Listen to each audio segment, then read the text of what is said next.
So do you ever deal with breathing related issues? Lots. I think breathing is really important. Really? Yeah, I recommend it all the time. Keep breathing out there, folks. No, I think I often find breathing and tension go hand in hand. And tension goes hand in hand with pain, because tension is basically overwork of the muscles. So one thing that I see a lot is people holding tension, unnecessary tension in their abdomen, and that driving a sort of chest breathing pattern. That's an exaggerated breathing pattern. Yes, they sort of breathe right up here, and this is a stress breathing pattern. Yes. So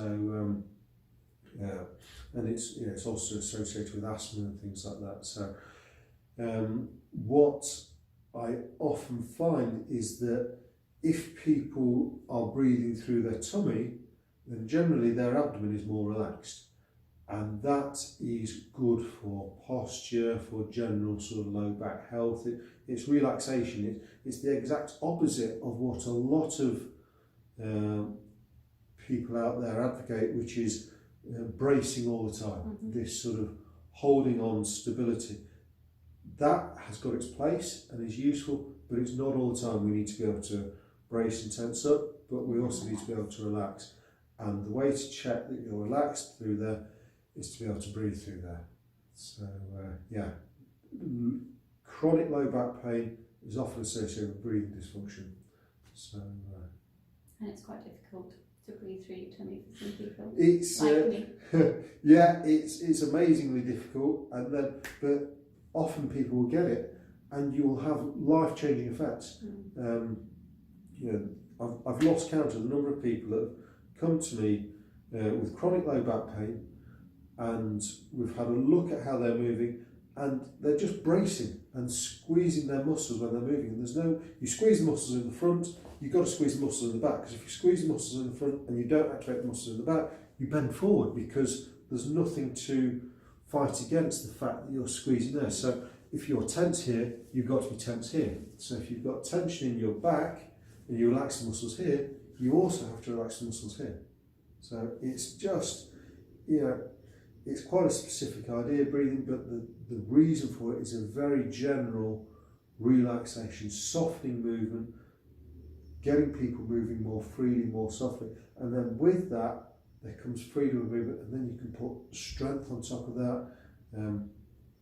One of the examples that I look at a lot with this is quality of movement. So if people are breathing well, you can see in the way they move. And the classic example I really like to talk about is Roger Federer. If I spoke to you about. So you can just see from his body shape that he's got a nice sort of broad abdomen. He's not sort of narrowed into any sort of excessive sort of washboard stomach or anything like that. And so you can see that he's expanding through there, and he is the archetype of free, moving gracefully and power. Minimum effort, maximum power, as opposed to somebody like Nadal that is much more heavy around the court. He thunders around, he's strong, he's braced, and has had many more injuries over his career. Whereas Federer is relaxed, soft, quality movement, and the fact that he's still getting to Wimbledon finals in his 40s, I mean, that's just a testament to bonkers. So with the breathing and the diaphragm, how do all the muscles kind of relate into the diaphragm? So below the diaphragm, how does everything kind of interact, kind of affect kind of pelvic floor? So I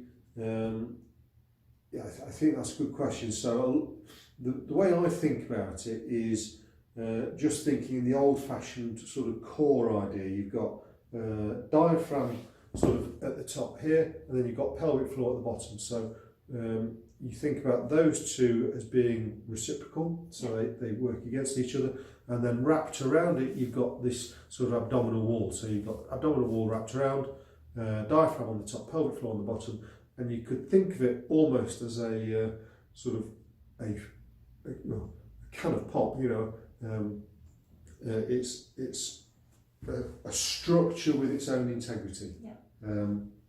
And so the key point is that you can't change one bit of it without changing another bit of it, because if you do, well, it just doesn't work. You can't, if you try to squeeze a can of pop on one, if you squeeze it on one side or push it in, it actually affects all around the sides. You can't do it just in sort of one spot. And what else could breathing affect? Could it affect sort of shoulders, tension through there, kind of? So tension down here is often associated with tension further up, and then if you're tight through your body, then your shoulders are going to be sitting on a more rigid structure, and therefore you're going to be prone to sort of overload injuries around the shoulder through just, one of the analogies I like is, think of a tree blowing in the wind. It's got to be able to absorb the forces. So the wind blows, the branches bend, the trunk bends.